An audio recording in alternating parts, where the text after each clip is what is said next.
Bomb തകർത്തു. ധർമ്മക്കിണറിന് സമീപത്തെ ഇരുനില concrete കെട്ടിടമാണ് ബോംബെറിഞ്ഞ് തകർത്തത്. പ്രവാസിയായ AP അജിത്തിന്റെ വീടാണ് തിങ്കളാഴ്ച പുലർച്ചെ 1 മണിയോടെ തകർത്തത്. വീടിന് നേരെയുണ്ടായ അക്രമത്തെ തുടർന്ന് പ്രദേശവാസികളടക്കം പരിഭ്രാന്തിയിലായി. പാപ്പിനിശ്ശേരി ധർമ്മക്കിണറിന് സമീപത്തെ പ്രവാസിയുടെ വീടിന് നേരെയാണ് തിങ്കളാഴ്ച പുലർച്ചെ 1 മണിയോടെ ബോംബാക്രമണം ഉണ്ടായത്. വീടുമരുന്ന് നിറച്ച് ഉഗ്രശേഷിയുള്ള ബോംബ് ഉപയോഗിച്ചാണ് അക്രമം നടത്തിയതെന്നാണ് അന്വേഷണ ഉദ്യോഗസ്ഥരുടെ പ്രാഥമിക നിഗമനം. വീടിന്റെ ഉമ്മറവാതിലും മറ്റു റൂമിന്റെ വാതിലും ഡൈനിങ് ടേബിളും അടക്കം തകർന്നിട്ടുണ്ട്. 2 നിലകളിലായുള്ള 24ഓളം ജനൽപാളികളും പൂർണ്ണമായും തകർന്നിട്ടുണ്ട്. പ്രവാസിയായ AP അജിത്തിന്റെ കുടുംബങ്ങൾ മാത്രം താമസിക്കുന്ന വീടാണിത്. രാത്രിയിൽ സ്ത്രീകൾ മാത്രമാണ് വീട്ടിലുണ്ടായിരുന്നത്. അജിത്തും ഭാര്യയും കഴിഞ്ഞ 26 വർഷമായി വിദേശത്താണ്. ആകെയുള്ള സമ്പാദ്യമാണ് ഈ വീട്. യാതൊരു രാഷ്ട്രീയ ബന്ധവുമില്ലാത്ത അജിത്തിന്റെ വീട് തകർത്ത് നാട്ടിൽ ഭീകരാന്തരീക്ഷം സൃഷ്ടിക്കാനുള്ള ശ്രമമാണെന്ന ആരോപണവും ഉയർന്നിട്ടുണ്ട്.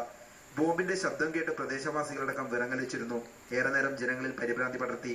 രാമചന്ദ്രന്റെ നേതൃത്വത്തിലുള്ള ബോംബ് സ്ക്വാഡ് സ്ഥലത്തെത്തി പരിശോധന നടത്തി. Kannur SP Anoop Kuruvila John, DYSP N Rajesh തുടങ്ങിയ പോലീസുകാരും സ്ഥലത്തെത്തിയിരുന്നു. CPM നേതാക്കളും സ്ഥലം സന്ദർശിച്ചു.